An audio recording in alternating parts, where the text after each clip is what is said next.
Hello, can everybody hear me now? Please say that everybody can hear me. Awesome. Sorry about that, guys. I apologize massively. I'm not sure what happened there. This is going to be like a trial run. This is the very first live that we've done. All the tests up until this point have worked fine. Come to going live the actual first time, I play the trailer and then everything freezes. So I do apologize for that.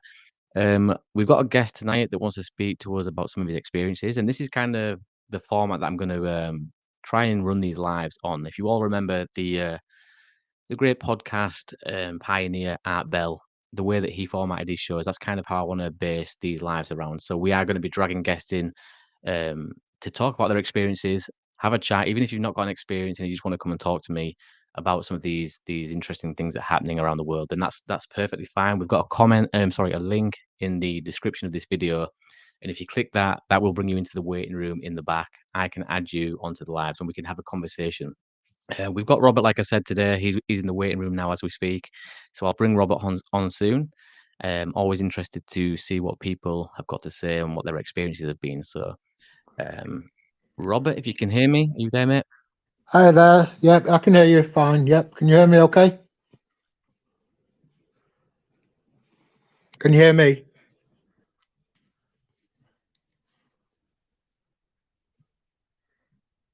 Hello? Yeah, I'm good, mate. I'm good. Sorry. Yeah, you keep cutting out. Yeah. I don't know if I'm the same for you. But can you hear? No, it's really not working this end, I'm afraid. I mean, I've got a really good Wi-Fi signal, a good Wi-Fi speed, so I don't know if it's your end, but Yeah, it's ever since we've gone live. So before going live, I the can hear you signal's saying now. full strength, but then we've gone live and it's just dropped out. So I can hear you now, and it seems to be fairly stable. So, yeah. So, yeah. Yeah, can anybody else hear me in the comments?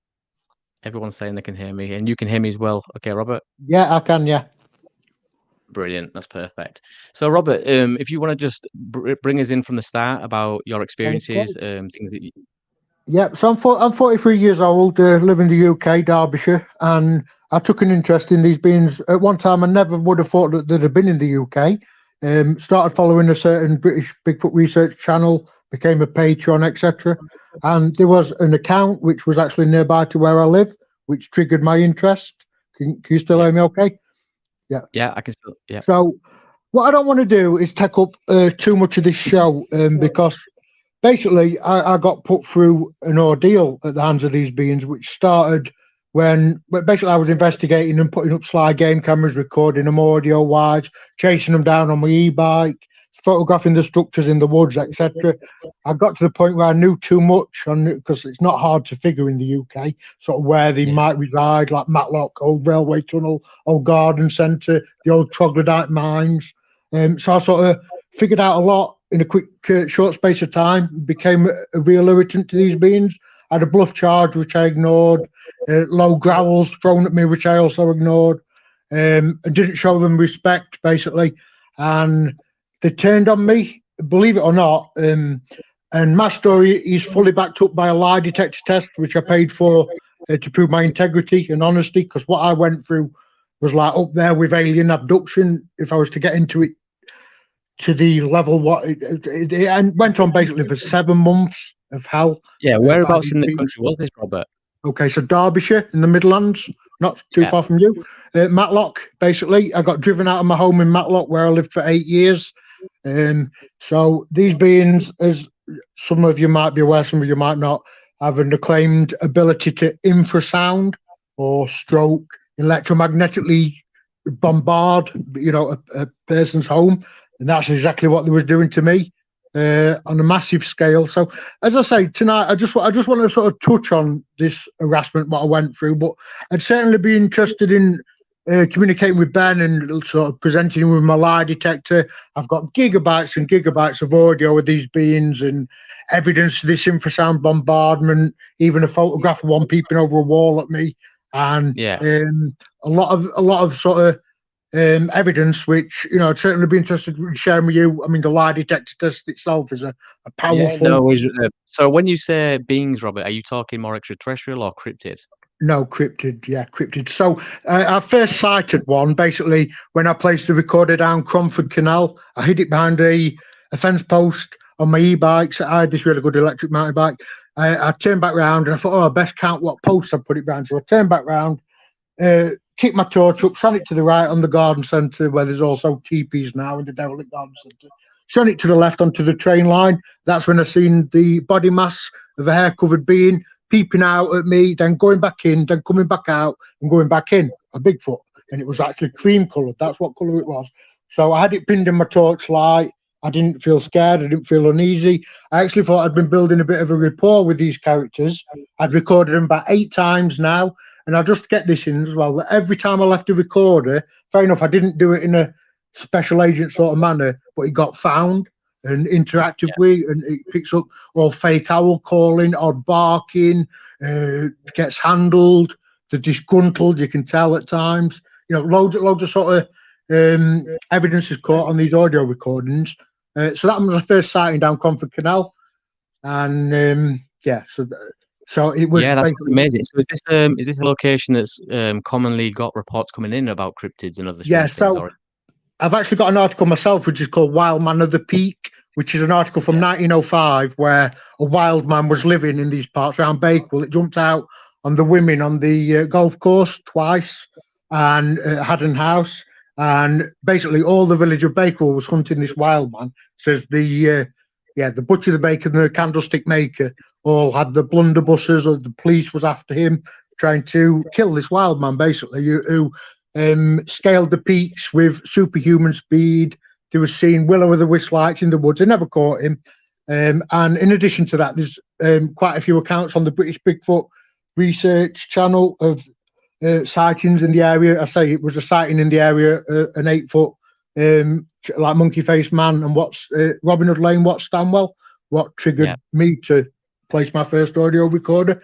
So I just want to warn people, basically, that these beings are in the UK and they can be a very negative force, shall we say, and to really pay them respects and not try and trick them and do the mistakes I did where I angered them. And so I'm just going to. I don't want to dominate this show too much. I want other people. No, to Robert, it's absolutely fine. That's what this show's about, mate. It's a place so for people to come on and basically, express their experiences. when they started infrasounding my home, I noticed an odd interference in all my electronics and an odd hum outside. And basically, the characters was turning up. It happened exactly at the same time as the first coronavirus lockdown, when people wasn't allowed out, when we had to stay off the streets, we wasn't allowed to go anywhere. That's exactly when this happened. I placed a game cam on the railway line opposite my home, chased them down on my e-bike, and basically they busted me putting the game cam up. They was tapping the back of the game cam, caught me out doing that again, and simply followed me home with its eyes. That's all it had to do, this Bigfoot being. And I can remember being laid on the settee and seeing 2 characters like swaying left to right down by the river, because the river runs down there as well, like with red eyes looking back at me. And then the next night, the harassment started, where these same characters that I'd been recording, or this fake owl calling, odd barking and yelling and stuff, was actually coming to my home. And that's when the harassment started, this being launched off the cliff at the back of my home. So I started getting this really odd interference in all my electronics. Like, people talk about Bigfoot being able to pick up electronics and interfere with them and stuff like that. Certainly, I've got loads of evidence for that. So this odd interference came on my electronics. And 2 nights of this, I started feeling really affected and funny by it, and scared. Fear was a big part of it. And basically, it was sort of Bigfoot voodoo, what I called it in my mind at that point. Couldn't make sense of what was happening to me. Went online trying to figure it all out. Came across this claimed ability that they can infrasound. And that was what they was doing to me, basically.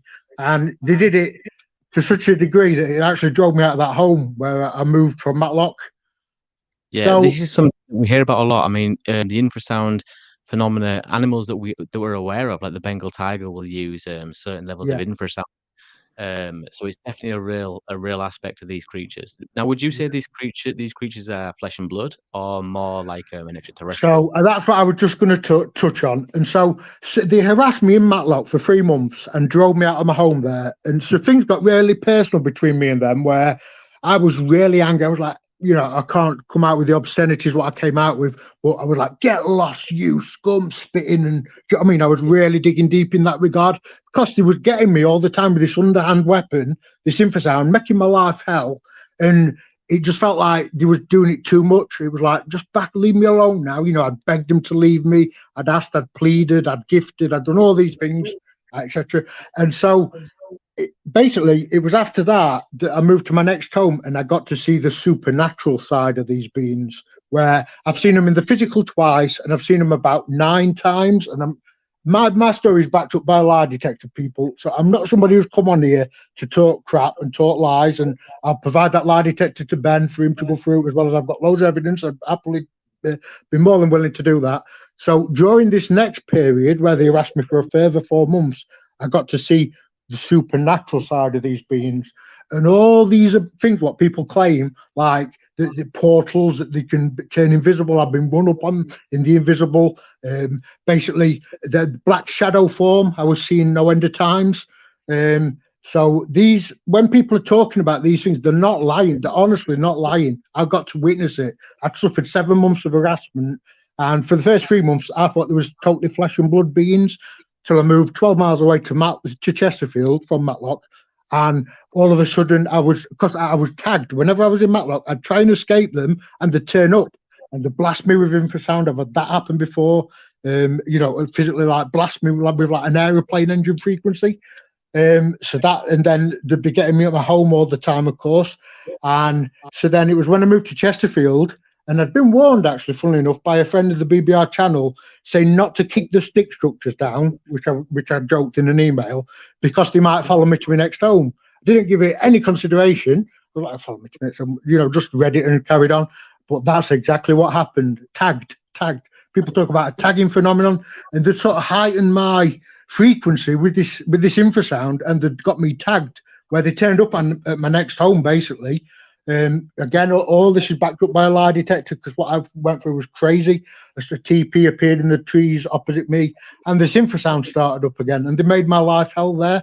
And I got to see so much of the paranormal aspect of these beings that people are not lying when they talk about how it was there 1 minute and then they seen it disappear in front of their eyes. I've witnessed all that sort of phenomenon, and that's here in the UK. And again, Yeah. My lie detector, I'll just come my lie detector, and then I'll let other people speak. But I'd happily speak in the future if you wanted to talk in more in depth of what I went through. So my lie detector, I paid £400 for it. I had them come to my home, liedetectortest.co.uk. After it all ended, to prove basically my integrity, my sanity to my family and stuff, that I'd not, that I was telling the truth throughout all of this ordeal. And so the question was, have I seen what I know for sure to be a cryptid stroke Bigfoot? The actual question was Bigfoot. And I said yes, and I told the truth. And then the next one was the only reason I left my home in Matlock due to the harassment from these cryptids? So that's the only reason. Do you know what I mean? No other reason. And I answered yes, that is the only reason. And I passed that question. So that's quite powerful. And then the third one was, have I seen these cryptids on more than 4 occasions? And I answered yes, told the truth. And then the final one, have I knowingly told a single lie about my cryptid experience? No, I have not told a single lie, and I passed that. So that's quite powerful in its own right. I'm only a builder, and yet I passed that sort of police grade lie detector test. Yeah, no, that's brilliant, Robert. Just one more question before we wrap this up. It's been amazing to have you on the channel and sharing that story with us. So thank you. But did you ever experience anything with the paranormal growing up? Because this is kind of a usual pattern that we see. These childhood phenomena like the paranormal do follow us in adult life as well. I did actually. I lived in a shop. I grew up in a shop, and we did have a ghost there, if you like. What, you come see me as a youngster, but I know you. Yeah, it might be a common thing that it's tied in, but It was just the fact that these beings started harassing me and turned on me, and I angered them. So things got so into. And to be straight with you, man, they nearly took me to my death. You know, to my. I'd had enough of them bullying me. I mean, I'm not going to lie, because it was a one-sided fight. What could I do back in return? You know, and not a great deal. And this infrasound is quite horrible. So just to tell some of your people a little bit about infrasound, and it's below the human hearing range, but yeah, it affects the human. Like gives you fear, brain fog, impending feelings of impending doom, confusion, all these sort of feelings that infrasound can do. You know, like you say, certain animals use it to stun the prey, don't they? And so, yeah. So in regard to the paranormal aspect, I did experience as a kid, but it was only that I got to witness so much of the paranormal aspect of these beings because they had to show it me to carry on continuing to get me at this next place where I'd moved to. But I got to see a lot. 7 months, 210 nights and days. It used to happen in the day as well. And for 3 months, I didn't witness the paranormal aspect. I couldn't figure out a lot of the time why I could never actually see them on my cliff behind me. I bought an infrared camera, and it turned out they could flush that red. I've got video evidence of that. They could literally flush the infrared camera out red whenever I pointed it at 2 perches, what they had. So I've also got some very interesting video footage, what I'd love to share with you sometime in the future. It's really distorted from the infrasound bombardment, but there's like a Sasquatch and an alien head right next to it in the tree opposite my second bedroom window. Yeah. So, yeah, Robert, this is absolutely amazing, and it sounds like we can dive much further into all these things that you've been experiencing. So we will definitely get you back on at some point. yeah. Are you still there? Yeah, I'm still here. Yeah. Yeah, we'll definitely get you back on, Robert, at some point. 'Cause there's loads more that I'd like to ask you about. Thank you so much for coming on, buddy. I really do appreciate that. Yeah. Okay, mate. I'll let you up, and you know, and then I can send you my lie detector and some of this stuff that I've got, and we can pick this up on another show.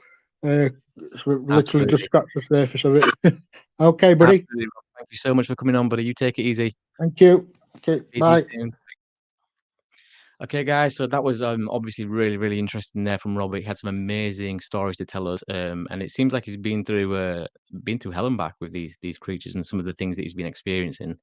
I've got a few more people now lined up at the bottom that are waiting to come onto the channel, and I don't know what order these come in, so do forgive me if you are in the back room waiting to come on. I will get round to you, I promise. The next person we've got on is Dave Foot, so I'll bring you on now, Dave. Can you hear me okay? Yeah, can you hear me? Yeah, I can hear you, Dave. Thank you for joining me. It's an absolute pleasure, buddy. Yeah, and you. Yeah, great channel, by the way. You've got some kind of story, some weird things have been happening. Is that right? Yeah, that's right. Yeah. Can I just say, Robert's story was incredible. Really good listen to. Absolutely incredible, and it's amazing to think that some people out there are actually going through this stuff. Exactly. Yeah. It does happen. Yeah. My query is more about, well, my observations is I'm a fisherman, sea fisherman. I've had my own boat for years. I grew up on the west coast. I mean, in the 60s, 70s, 80s. I'm also a do wild camping like yourself, up in the lakes and what have you. Mainly based around the west coast. My thing is, ever since I was a child, back in the early 70s, I've always seen, even when I was night lining, which is banned now, which is fishing, was flashing lights bouncing side to side, up and down, up and down. Now, the thing is, with us fishermen at the time, even on the boats, we said in the early 70s that there's something phenomenal going out there. You know, do we ring the police? Do we tell? And we eventually got told, "Oh, forget about it. You know, nobody will listen to you, whatever." And it still happens to this day. It's between the Barrow base, the nuclear submarine base, and probably British Aerospace, which is Wharton. It's near Liverpool, Preston area. And to this day, they are getting more apparent. I can go outside and I'll still see these things bouncing around. And to this day, like us, the fishermen, you know, we still have no idea what it is. It's absolutely, it's amazing, Dave, to have you on, because I've been trying to make contact with some of these guys that are out there in the boats, some of these rock anglers as well, because I always feel like you guys are out there, you know, you've got the best experience firsthand from where you are. I mean, if you look at places like Flamborough Head and Bempton, I look out at sea sometimes, and I Yeah. see these boats, these shipping containers, and I think, I bet those guys could tell some stories. Like, they're out there Yeah. all the Yeah. time, sometimes months on end, crystal clear skies. Them guys will see some things that that I'd love to hear about. So it's great to have you on. Do you want to go into detail about what it was that you saw then, Dave? Like, on your experience? Yeah. It's like a bouncing ball. That's all I can say. It's Yeah, far too fast for anything. I mean, any conventional, you know, aircraft or whatever. I mean, you just crushing the speed they were traveling, you know. And this is in front of cloud, not just behind cloud on a clear night. It's actually in yeah. front of cloud. So And if did you you can ever see these understand, you know, things go into the water, out of the water? they never go into the water. No, it's usually along the coastline, which is what it's 12 miles, so we say, you know, so we say, Yeah, whether that's true or not. But no, it's usually bouncing around the area. I mean, don't forget, just north of Barrow, the nuclear base, you've got the nuclear subs, the Faslane and what have you, which goes into the British Canal, the forgotten the name of it, the channel there.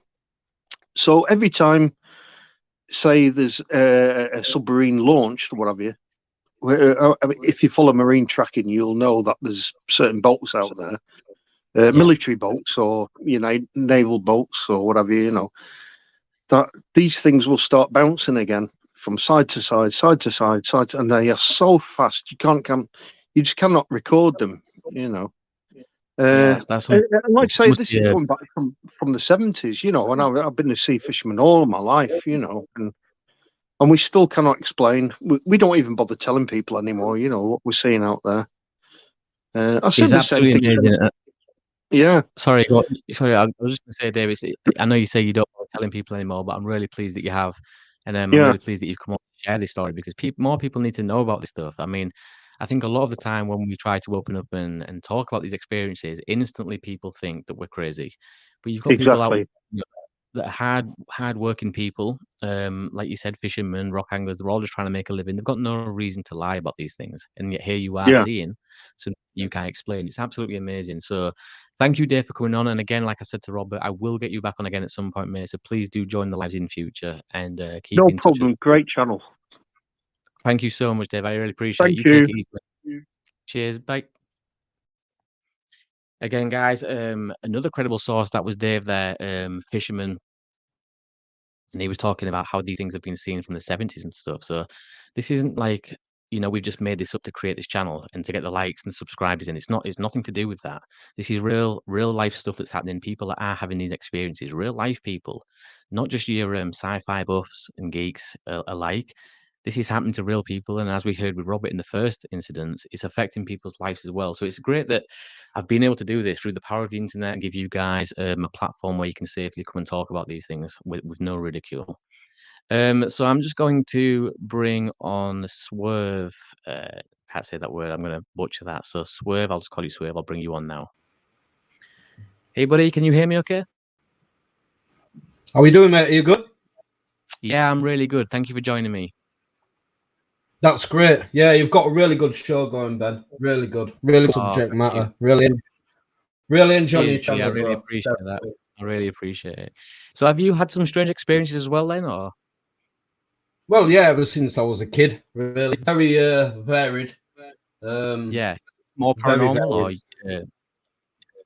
you can just dive in wherever you want, quite buddy. varied. You can dive in from the Yeah, start, that's quite your varied, very earliest really. experience. Um, Sorry, say that again.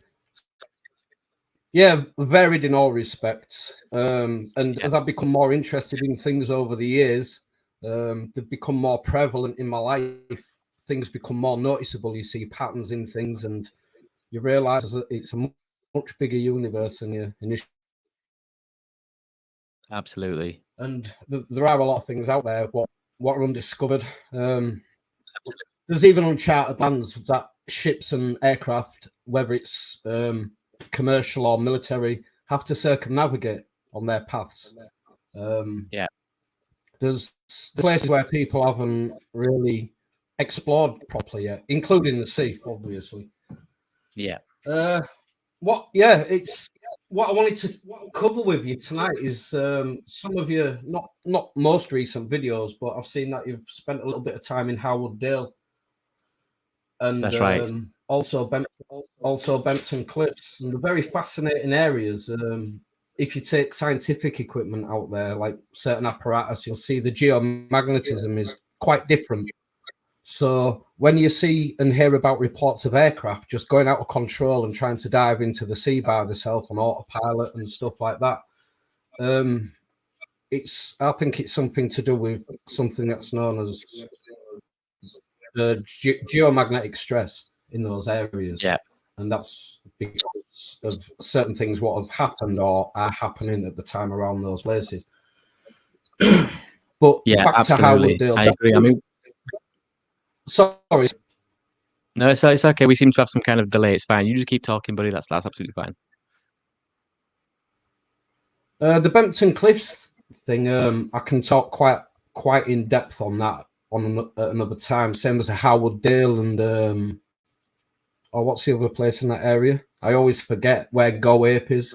Dolby Forest. Dolby Forest. That's right. Yeah. Yeah. There's been quite a lot of things historically, even folklore dating way back around those areas, and old legends and tales, and they kind of correspond with recent events. What I mean by recent events is certain things that have happened there around them areas since the 70s. Yeah. Or they've been documented more. They've been documented more since the 70s. They've probably been always going on. People have. Yeah.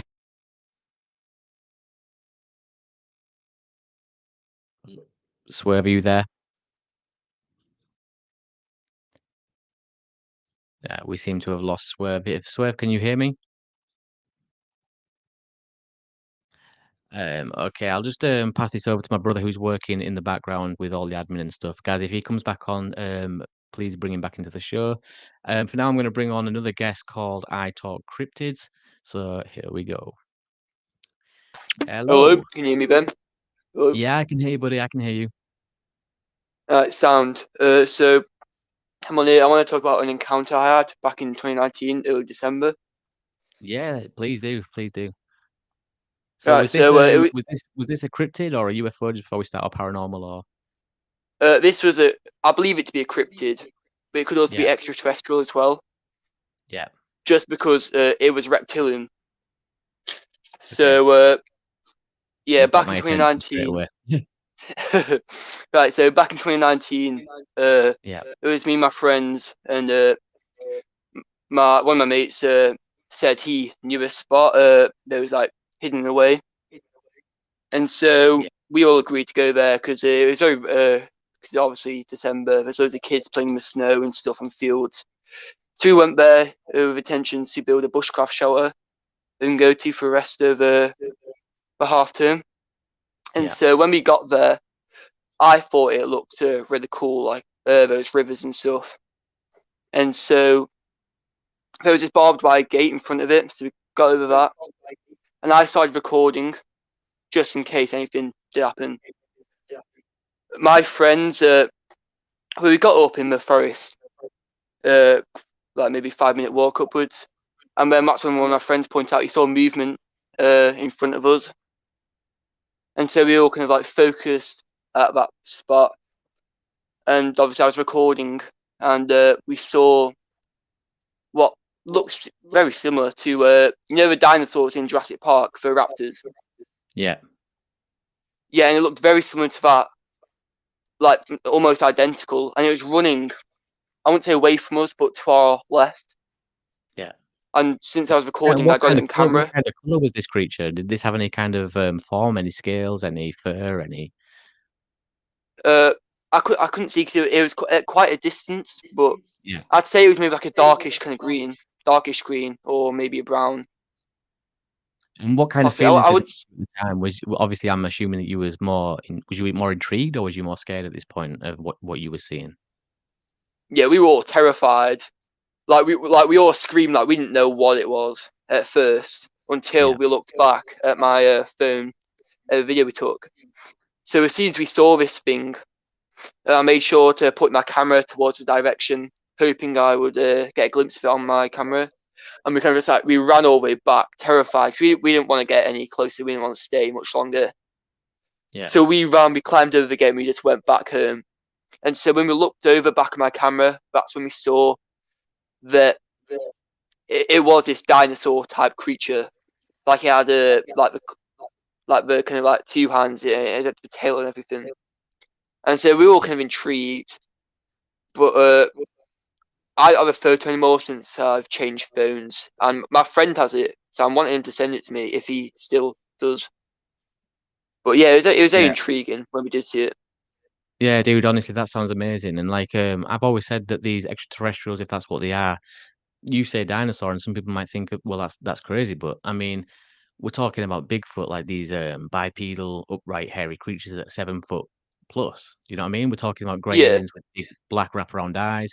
Then we've got like things like the Flatwoods Monster and all these different creatures and entities, beings, whatever they may be. They all look different. And I think that if they are extraterrestrial, why would they not look all different? So you saying this is a dinosaur, it looked like some kind of a dinosaur being, to me makes perfect sense. It could be any and all of these things. Yeah. So yeah, totally. Because sorry, go on. You speak, dude.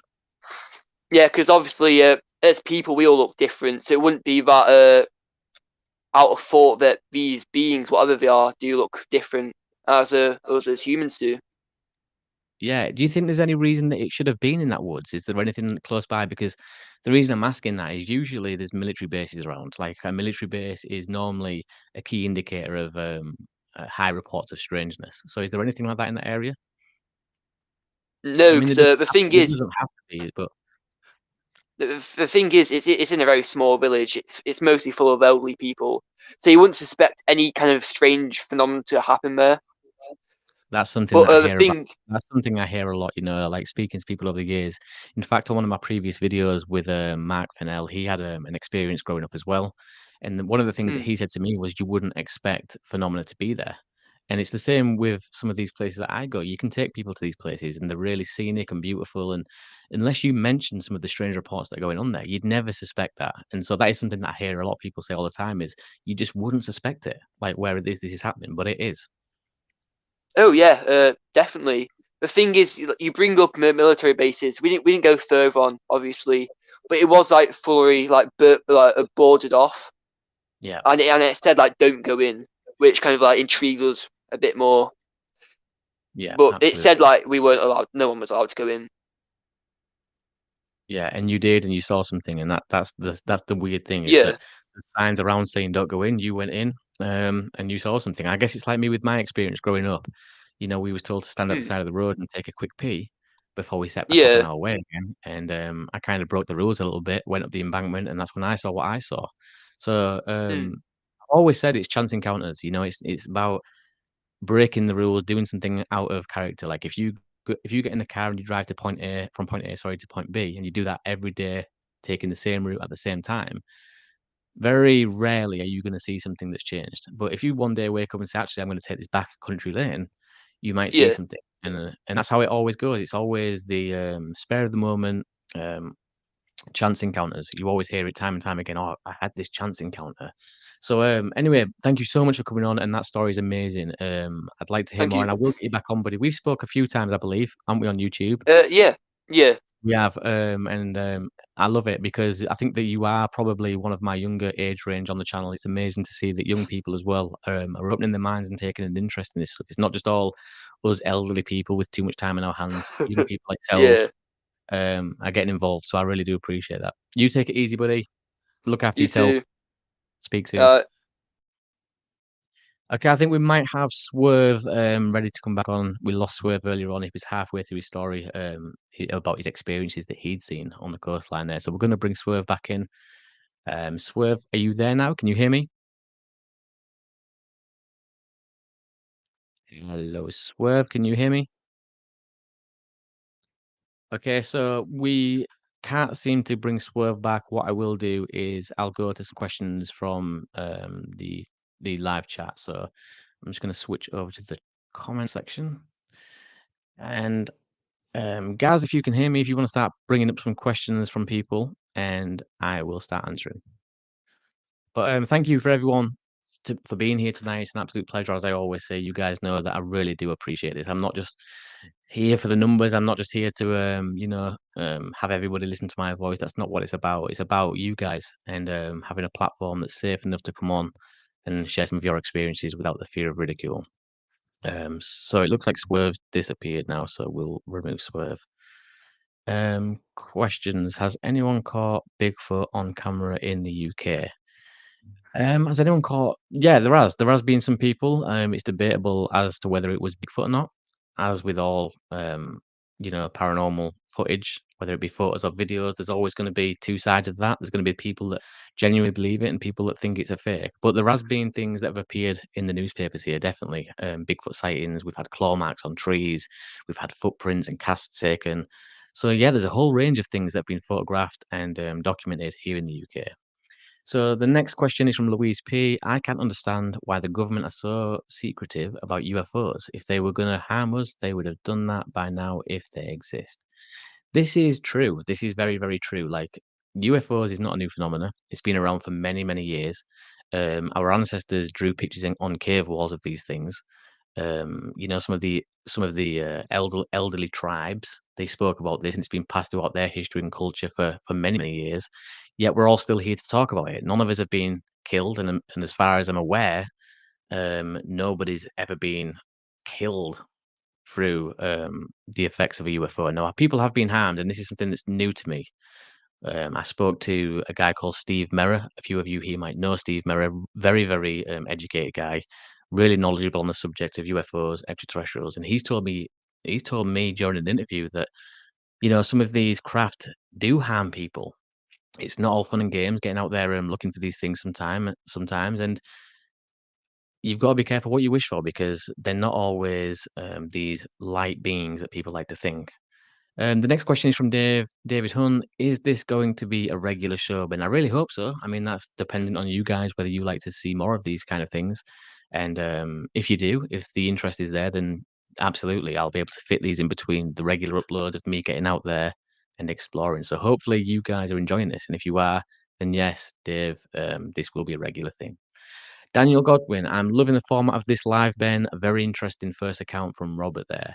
Daniel, first of all, buddy, I've seen on social media that you've just had another child that's been recently in hospital. I've seen that you post that on your social media. I do pay attention to you guys. A lot of you don't think, a lot of YouTubers out there don't take the time to get to know your personalities, your characters and stuff. And Daniel, I do. I've seen that you've had a new child, and I really hope that she's doing well. And yeah, the first account of Robert, brilliant, absolutely amazing. Blew my mind as well because, like I've said, it seems like he's been going through hell and back with these creatures. Right, we've got Swerve. Guys, is there any more questions to come up?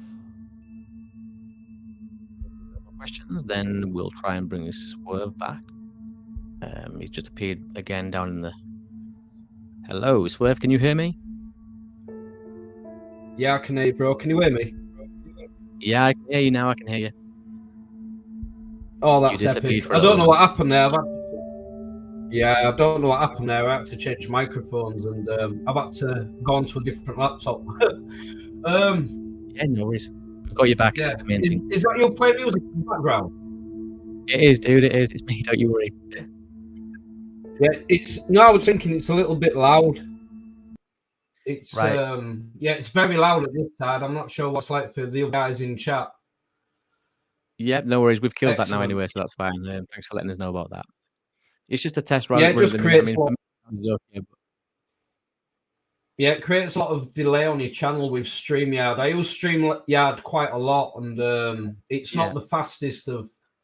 It's not the fastest of platforms to use when you're multi-streaming, with music in the background and passive sound and stuff.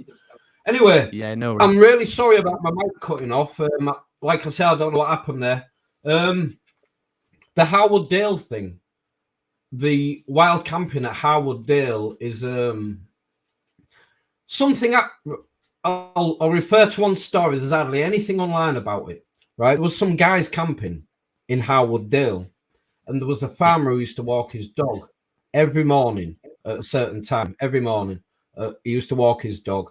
He owned all those fields. He was old back then, so he's probably passed now.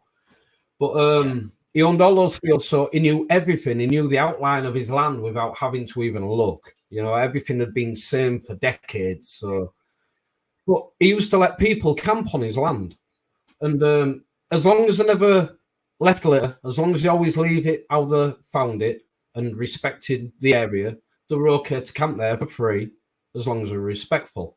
Not too much noise, no litter, all that.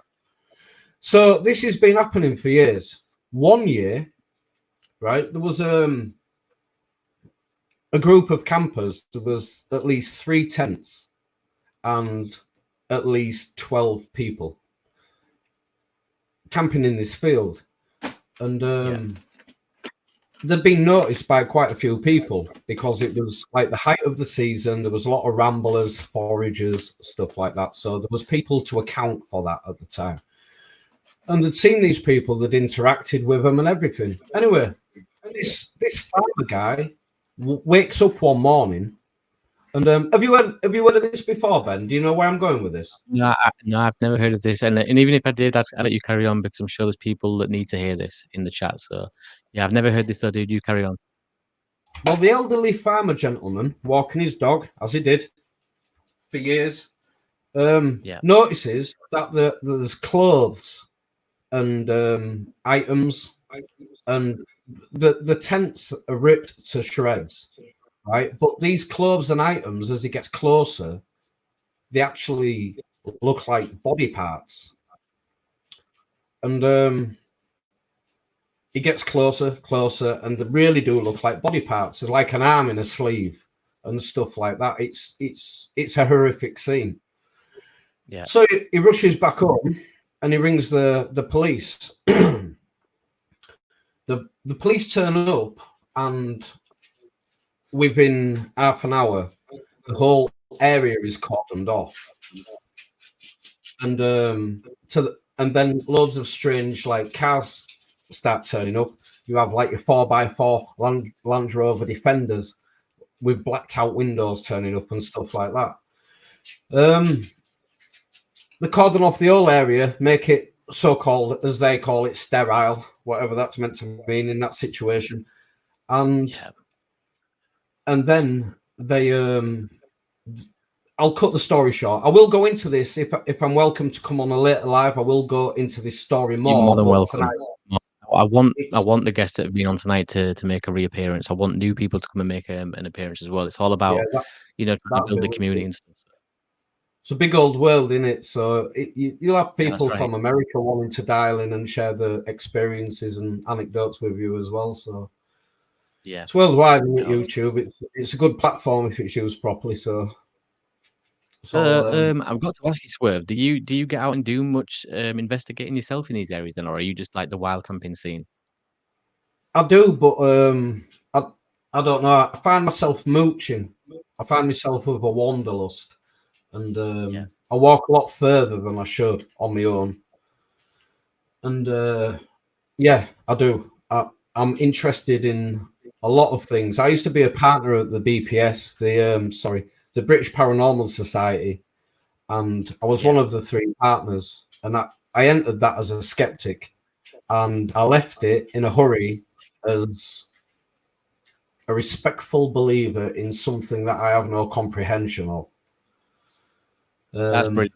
I always love to hear when people start out skeptics and then have their mind turned, because that's hard to do. If someone's a skeptic, well, I went in there as a sound engineer and a video guy, and then they wanted to make me a partner because I wanted to pitch the whole concept as a Halloween special on TV, and I was going to go for funding for it, and we would have got the funding. So they made me partner of the BPS for that. And but the thing is, we had a couple of in-house psychics, and they're very, very good people. They're not the type of people to lie. So you get your charlatans, but these people aren't charlatans. I don't know. They're dialed into something I don't understand. I respect it because it kind of scares me, because it's the big old world, isn't it? It is, and there's way more going on than we'll ever really know, I think. And what baffles me is, sorry, before we carry on, can I just finish that little story with a view to actually carry it on another time? Do you know the one about Dolby Forest and the body parts? Yeah, please do. The farmer went and rang the police, and the police turned up, right? So I've said all that bit already. Within 3 days, there was a newspaper article which he called Press Spin, and the official understanding or explanation, or whatever you want to call that, for that sighting, as in there was body parts strewn across the field, a farmer reported it, the police investigated it, and the press investigated, and it turned out, and here's the kicker, the press articles say that there were mannequins stolen from a shop. Yeah, right, okay. Can I just read you a little? There was a guy called John Todd, and he was an investigator for North Yorkshire County Police. Can I just read you a little excerpt from one of his reports? Please do, please do. Let me just find my mouse. Like I said, I've just had to change my laptop and my microphone because I don't know what happened there. It was like it was strange. It was like I got cut off. Let me just find this here. Just want to say while you're sorting that. Yeah, sorry, yes, Swerve. I just want to speak to everybody in the comments while you're sorting that out and just say thank you to absolutely everybody for being here. I mean, it's been amazing. This was really short notice. I think I put a post up really quickly an hour before this live went live. And I think that we peaked at about 100 and something people watching at any one time tonight. So thank you so much for being here, everyone. And please do spread the word, share these videos. And Chris Turner as well, great friend of mine. Thank you, mate. I'm really glad that you're enjoying the show. So yes, Swerve, so you just crack back on, mate, with your story whenever you're ready.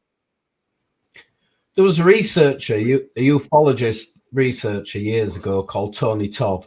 He's passed now, bless him. But he was the animal and human mutilation guy, right? Yeah, that guy. Yeah. Fascinating. If you can dig any of his papers up, they're just great reading. The way they tie into other things locally. Yeah, I've done a load of research on his work, and like you say, it's absolutely fascinating. And he was definitely. There is such a thing as pushing this phenomena too far. Like as an investigator, we get to a point where you can start touching on things that are really now serious and getting the big wigs interested. And I think that he was at that point. I think that he was really touching onto some serious stuff there. Well, he was ready to write a book. He wrote the book. He was ready to compile his book, and I think that's what threatened him initially. Yeah. But yeah, it's crazy out there. But this excerpt,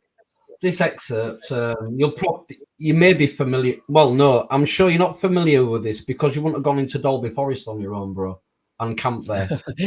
I don't know. I got rugby tackled in Rendlesham Forest. And Rendlesham it's like Todd even did the Rendlesham investigations. He was one of the investigators. He had an open path investigation. He had good access, sort of thing. Here's the excerpt. Tony Todd. He relates to a story of 7 people found dead over a period of several weeks in the same field in Dolby Forest, North Yorkshire. Classic mutilation involving the removal of tongues, eyes, bloodless and hairless. At the time, the story started to leak out. A cover story created by unknown people of mannequins being placed in a field was circulated to the press. Tony stated in these situations the bodies remain missing, as potential awkward questions would be asked about the case and the causes of death by the families.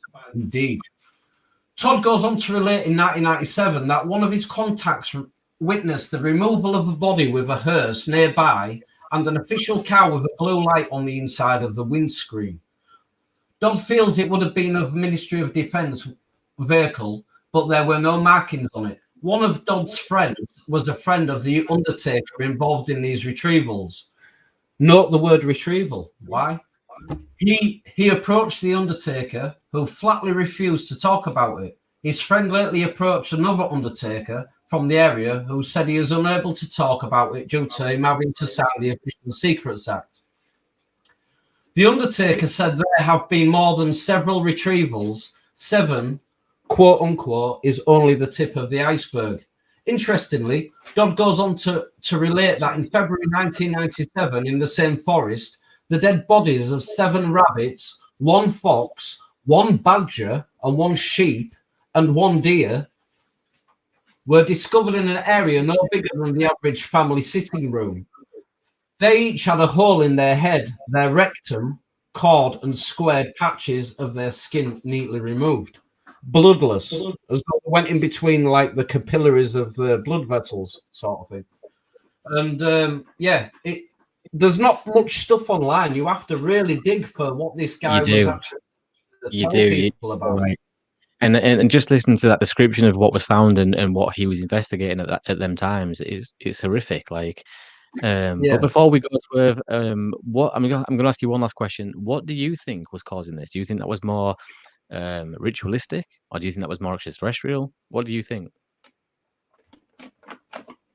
Well, I don't think it was us. I don't think it was humans, because we have this opportunity to enter at any abattoir or game reserve and just take samples however we want to.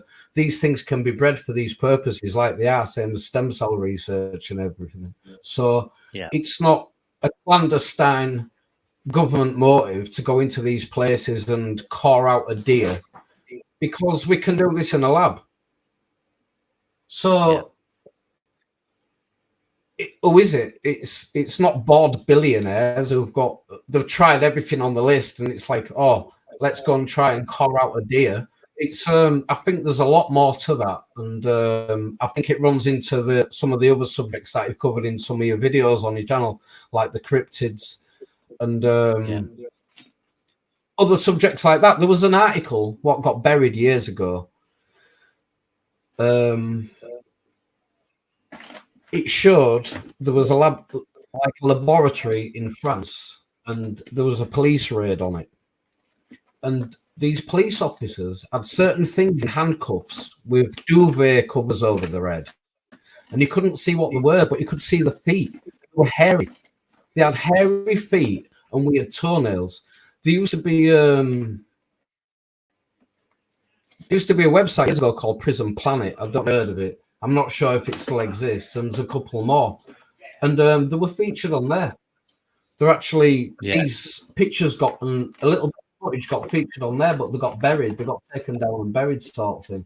So the cryptid thing, I think a lot of that actually, well, it does start at home, because if there was a higher intelligence, they'd know that there was no benevolence to actually mixing these genes together. It can only end in tragedy and trauma. So it's it's definitely humans testing these things. I don't know if you've heard of the I can't remember what it's called. There's a place in California, it's a laboratory, and they're meant to have a monster. Oh, Montauk, the Montauk. Have you heard of the Montauk Labs? Yeah, Montauk. That's it's like the Montauk Project, isn't it? Where Stranger Things is based on the Montauk Project. Is it? Yeah. I don't really watch TV, but I do know the Montauk was a real thing. And so Stranger Things is based around the Montauk Project and what was going on there. Swerve, it's been absolutely brilliant talking to you, mate, and thank you so much for having the courage to come on and speak to me. I've really appreciated this. No, it's been really enjoyable. It's been great talking to you, mate. It's been really good. Absolutely, and do keep in touch. As well, if possible. That would be really good, because I've got a lot of things to. I don't know if you find them interesting or not, but I think you will. I find everything interesting. Everything that I come out with is cross-referenceable online. Maybe not the Tony Todd. You can maybe find a few articles by him, but apart from that, you'll maybe find what I was reading to you guys earlier. But apart from that, most of the other stuff's gone. You can't find it online. So, brilliant, Swerve. But Thank these you so things, much for coming on, buddy. These things did exist, and so they still exist. So yeah, Ben, just be careful when you're wild camping, bro. Take your bro with you. Take your brother with you, man. I will do, and I appreciate that. I appreciate that you're concerned as well, so that means a lot. Right, yeah, we'll get you back on Swerve, because I can talk to you forever and a day about these things, and it sounds like you've got a hell of a lot more that you wanna share with people, so we'll definitely do this again. Keep in contact, mate, and we'll get you back on again soon. I will do. It's been great. Thank you. Cheers, buddy. Speak soon, mate. God bless. Okay, so that was fascinating. We touched on some things there that not a lot of people do know about. Like these animal and human mutilations that are happening here in the UK. It's real stuff. This is real life. You can go on the internet and you can look at some of these cases that have been pulled up and how far down the rabbit hole that they went. It's absolutely amazing. Melly Germany, thank you so much for the donation. I really do appreciate that. Thank you so much. Hope you guys are all enjoying this. We're going to have time now, I think, just for one more guest because Kurt Mitchell's been waiting patiently in the back there. So, Kurt, thank you so much. I'm going to bring you on right now, buddy. Hello, mate. How you doing? Yeah, I'm really well. How are you? I'm great, thank you, man. I've just been binging your channel for the past week, man. It's awesome. Oh, thank you so much. I really appreciate that. Yeah, it's really opened me up to some new things because I've always been interested in the paranormal and for the past few years, sort of the UFO subject. And then to hear your story about what you spotted on that trip, and then also to hear about all these other stories of things that I kind of questioned before, but hearing these stories, it's a real eye opener. So yeah, really great, man.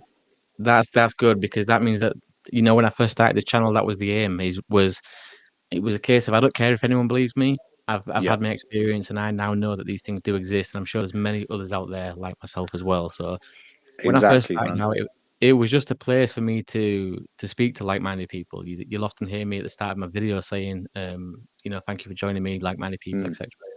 And that's what it's about. It's about people that are normal who can't have these conversations with other people. So yeah, I'm really pleased that you're enjoying the content and stuff. So have you had an experience, whether it be paranormal, UFOs, or? Yeah, I've had a mixture of paranormal and UFO. I mean, in regards to the paranormal, I kind of related to the story about you and your brother in your house. Yeah. And fortunately for me, they weren't quite as terrifying.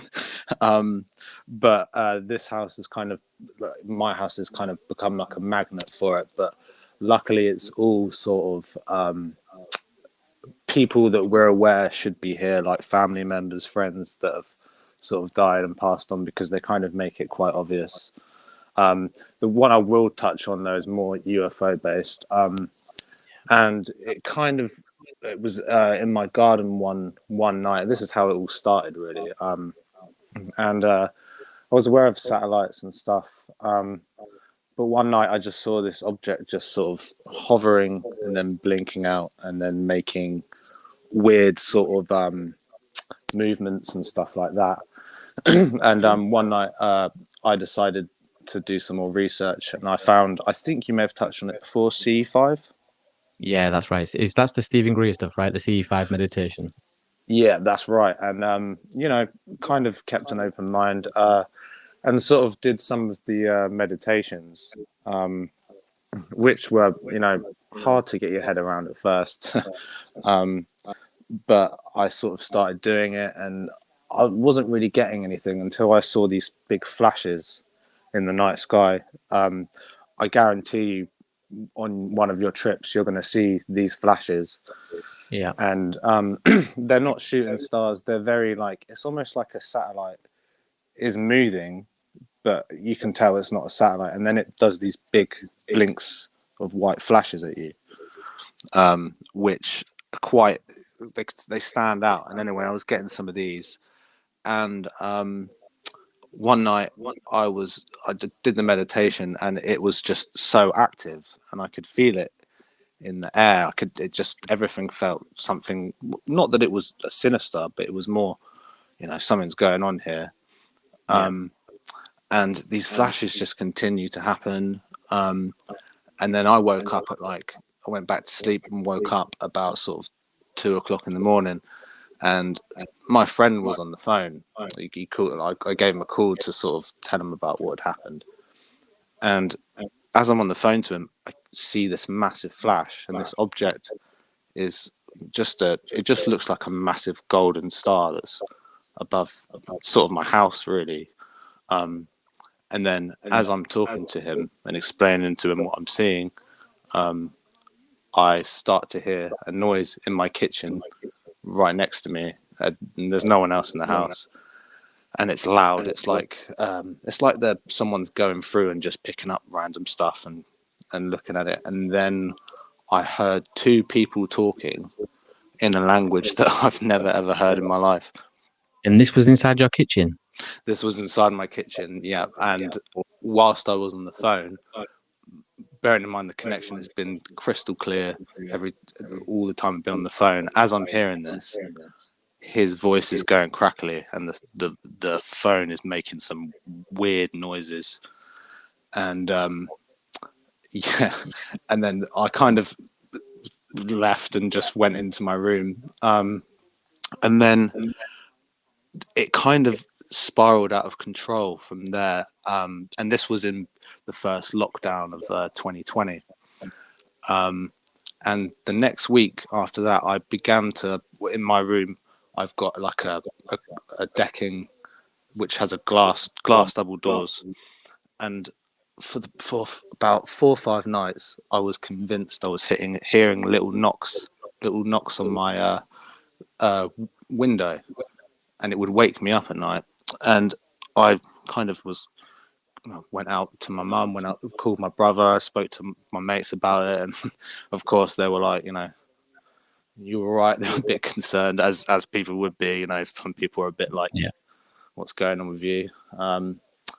And I was one of my best friends. I continuously told him about it. I was like, I'm not going mental. And one night I was on PS4, and I put down my controller with my headset to go to the kitchen to make a cuppa, and come back, and he swore to me that he heard the knock on my window that I'd been explaining to him. And he then goes, I swear I heard it. And he was like, I thought you were kind of just, making stuff up, really. That night, because that usually is like the go-to, isn't it? Like a lot of people, before we start even saying paranormal or extraterrestrial, what we normally do is say, am I going crazy? That's it. Yeah, and so Kurt, I've got 2 questions for you. You mentioned that you was practicing CE5 at the beginning. Yep. And obviously then hearing the voices in the kitchen almost sounds like paranormal now to me. So do you think this is a mixture of the two? Like extraterrestrial and paranormal? Or? Yeah, I think so, because... Do you think that maybe the CE5 normal as well? Like, sorry, what was that, mate? Yeah, I was just saying, like, a lot of the time, it's something that I've spoke about on the videos before, is that we use CE5 specifically for extraterrestrials. We use Ouija boards specifically for the paranormal. And we use tree knocks specifically for cryptids. But what happens if, like CE5 works for the paranormal, and what's actually happened is that there is something active in your house and it's picked up on you doing the meditation? I think you're bang on there, actually, mate.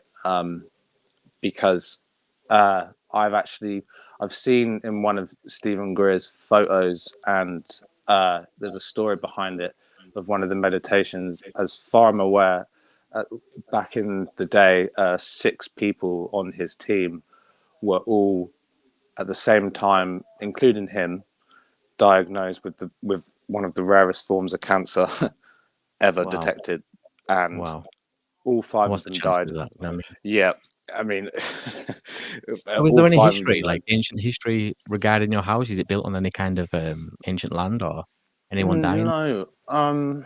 No, it's strange, because I know I live on the Isle of Wight, so so far south, and I think where I am, it must be built on some sort of ley line.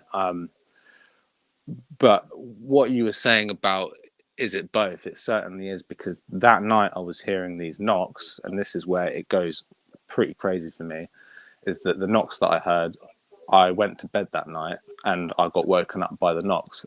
Bearing in mind, I thought I was awake, but I was actually asleep. But what was strange was, in my dream, everything felt real. I heard the knock, so I opened up my decking doors, I took one step, I could even feel the floor beneath my feet, and I've turned to my left, and my late granddad, who died a year before, is sat to my left, and wow. I kind of look at him, and this is where it gets even stranger. He looks and points out to the sky, and I see one of these flashes again. And then before I can turn back around, he's stood right next to me. He puts his hand on my shoulder and says that I need to be careful. And I thought he was talking about the flashes, but about a week later, my girlfriend of 5 years broke up with me. My best friend ended his life, and my uncle got cancer. Oh my God, I'm sorry to hear that. Dude. That is thanks, dude. Yeah, no, I'm sorry to hear that, but that's really coincidental. That I know they say things like that come in threes anyway, but to see the apparition of your granddad on the bed, and then he points out of the window to this light being or force. It's absolutely crazy to think what's going on there. What intrigues me about that is I've heard so many stories before. There's one story that I'm going straight back to now in my mind, and some guy heard a disturbance downstairs in his kitchen, and he'd gone downstairs to go see what was going on, obviously thinking intruder. Sure. And he saw his mantelpiece looking at some photos. And when he confronted this creature, or the creature heard him coming down the stairs, it instantly turned into the person that it was looking at on the picture, which was his nephew. Whoa, geez. Yeah, and so that blew my mind, because it's almost like this creature did that, knowing that, if you see your nephew in the house, you're going to be less alarmed than if you see someone with a balaclava or a creature. That's right. Yeah, and so I'm asking the question now: did they pretend to be your granddad, and they showed themselves as your granddad, knowing that it would keep you calm, but the warning was still the same, or is it actually your granddad? It's a fascinating thing that you've experienced there, and I guess we'll know when it's our time. I guess when our life is over, that's when we get all the answers. But until then, it's just absolutely fascinating to try and chase those answers and think about what the hell is going on. It's always a mystery, man. But that's the thrill of it, Exactly. We'll find out one day. It's the chase. Thank you so much, Kurt, for coming on. We've now hit the hour mark, and that story was amazing. I will get you back on again. Thank you, buddy. Please do tune in for the lives again in future, because it's been really nice, just for me as well, to talk to you and get to know a bit about your life and your story. So I really do appreciate that. Thank you thank you so much for having me, man. This is such a good idea, and I'll definitely be tuning in and coming in again, man. No worries. I really appreciate that. Take it easy, buddy. Speak no soon. worries, man. Thanks, mate. Bye-bye. Okay, guys, unfortunately, that is all we've got time for. Wow, the hour flew really, really quick. That's 1 hour, 10 minutes now. And I was quite worried, to be honest. I mean, we didn't start off too well. The signal, for some reason, dropped out at the very beginning, but we made a miraculous recovery. So we've had some really interesting guests, and I'd like to say thank you to each and every one of the guests that did come on tonight and share those experiences. We all know that when you have something happen to you in your life that you can't quite explain, it's not always that easy to talk about it, let alone come on a channel like the 401 files and openly discuss this stuff. So you guys in the comments have been all really kind as well. There's been no ridicule, which is what I want. There's been no name calling or anything like that. And I encourage everyone, to spread the word. This is going to be a safe place to share these stories. And once again, thank you to my brother as well, Gaz, who's done an amazing job tonight doing the admin in the background. I really couldn't have done this without him, bringing up all the banners and introducing the guest into the back room. It's been absolutely amazing. To say this is the first one, I'm blown away. Like it's run smoothly. It really has run smoothly. But until next time, guys, you all take it easy, stay safe wherever you are in the world. Look after yourselves, and as I always say, if you are in a position to do so, then please do look after somebody else as well. Take it easy, guys, and I'll speak to you all soon.